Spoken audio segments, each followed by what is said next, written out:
l'invité du jour. J'ai le plaisir d'accueillir Monsieur le ministre péruvien qui a été également président de la COP 20.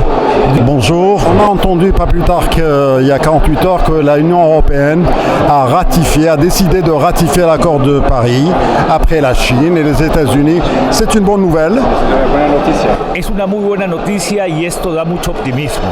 Porque lo que se ha logrado en París. En fait, c'est un signe extrêmement positif car à partir de là, nous sommes donc arrivés à mettre les bases et la connexion entre la COP 20 et la COP 21, donc basée sur essentiellement des principes de mise en œuvre et d'action des engagements des États. En dos principios, es urgente avanzar y hay que ser ambiciosos. Un mot sur justement ces négociations. On le sait qu'elles sont des fois très ardues, très difficiles d'avoir un accord entre 192 pays de l'ONU. Vous avez été président, c'est un travail difficile. Un mot peut-être pour ceux qui vont présider la COP 22.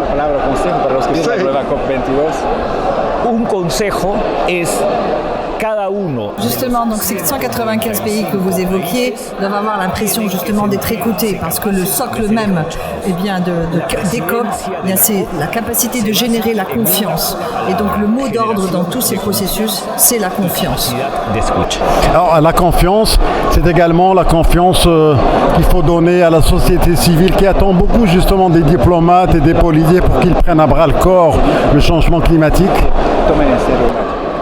Hoy día, la negociación climática no solamente es una negociación de gobierno. Un processus qui a été enclenché, c'est ce qu'on appelle le processus Lima-Paris d'action climatique, un agenda Lima-Paris, justement pour pouvoir consolider et donner la voix à la société civile. Donc il y aura, je l'espère, à la COP 22 de Marrakech, un lieu de rencontre de la société civile qui pourra justement donner contenance et consistance et mise en œuvre réelle des engagements justement de cette voie et de ce pacte qui a été pris déjà à Lima, le pacte, l'agenda Lima-Paris pour justement donner la voix à la société civile. Mobilisation d'acciones climáticamente responsables. La COP22 va se tenir à Marrakech, dans un pays africain. Est-ce qu'aujourd'hui, la voix des pays africains, notamment la voix des pays insulaires, mais également la voix des pays en voie de développement, est entendue dans ce grand concert, de son grand débat des nations? Sí, yo creo que es claro que hoy día los países en vías de desarrollo tienen una capacidad de plantear propuestas y ser escuchados.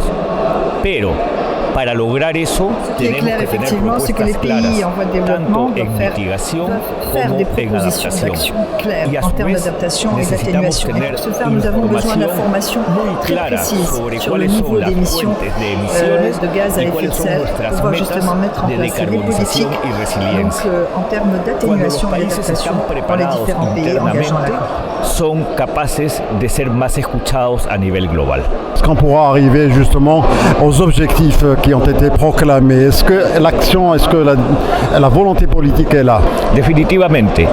Primero, hay que ser muy claro de en qué consiste el acuerdo. C'est tout à fait clair que l'accord de Paris est un très très bon accord, étant donné qu'il a établi un seuil à hauteur de 1,5 degrés. Et par ailleurs, donc, avec un objectif de décarbonisation et de résilience. Et a également prévu un instrument et un mécanisme très important, à savoir les NDC, donc la contribution, si vous voulez, volontaire des États, ainsi que a mis en place des moyens financiers en termes de transfert, de renforcement des capacités et de transfert des technologies. Donc au Maroc, l'objectif sera de développer davantage ce qu'on appelle la transparence dans l'information pour que les décisions soient prises en bonne connaissance de cause et à bon escient, notamment pour la résilience et l'adaptation et l'atténuation. Y dos, movilizar acción climática. Yo creo que va a ser una COP exitosa que va a cumplir los dos objetivos. Manuel Pulgar Vidal, ancien ministre de l'Environnement du Pérou et président de la COP 20. Merci pour cet entretien. Muchas gracias, merci beaucoup.